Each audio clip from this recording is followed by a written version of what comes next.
Hi, my name is Jemani from Brooklyn, New York.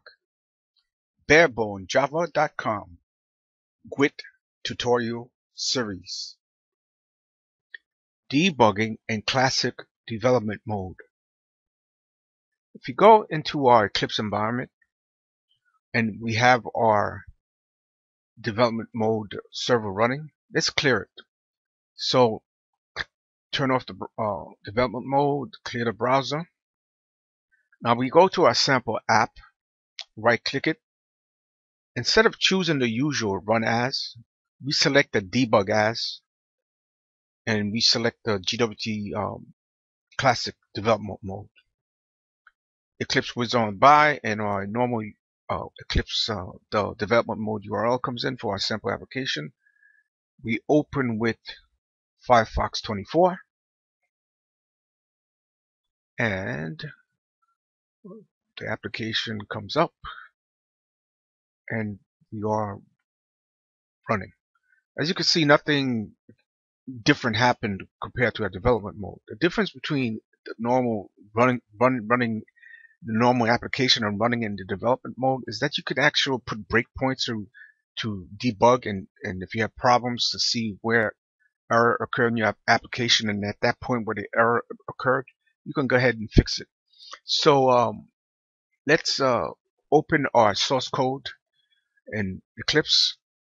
Basically the actual code that implements the GUI that you're seeing, the front end that you're seeing, which is the sample.java code. Now what we'll do is go and set a breakpoint on let's show the line number. Let's first show line numbers at line 42. There we go.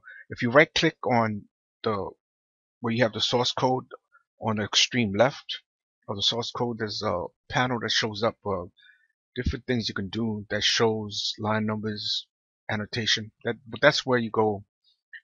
You right click and you can do the setting. But at the same time, that's also where you go to set the breakpoint. So at line 42, we set a breakpoint where we display the button that says send. Now that we set that breakpoint, we can go inside the debug interface, and we can see our breakpoint.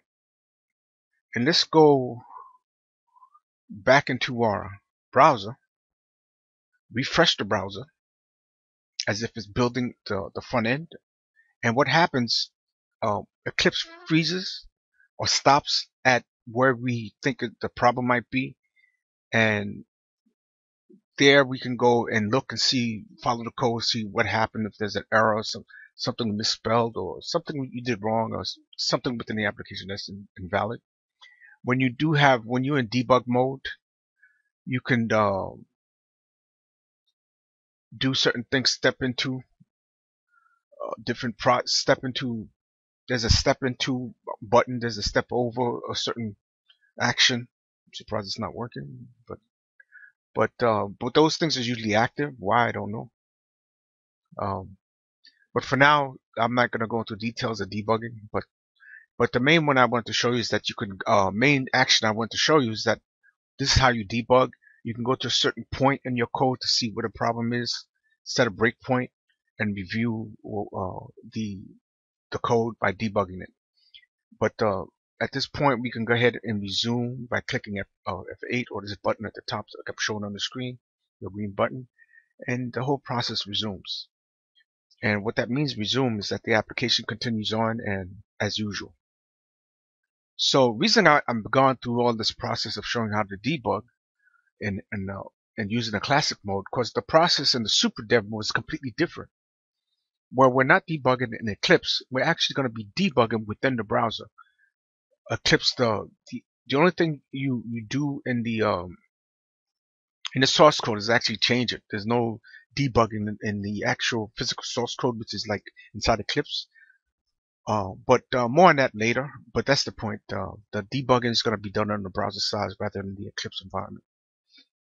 So let's proceed to our next lesson, which will be debugging GWT super dev mode.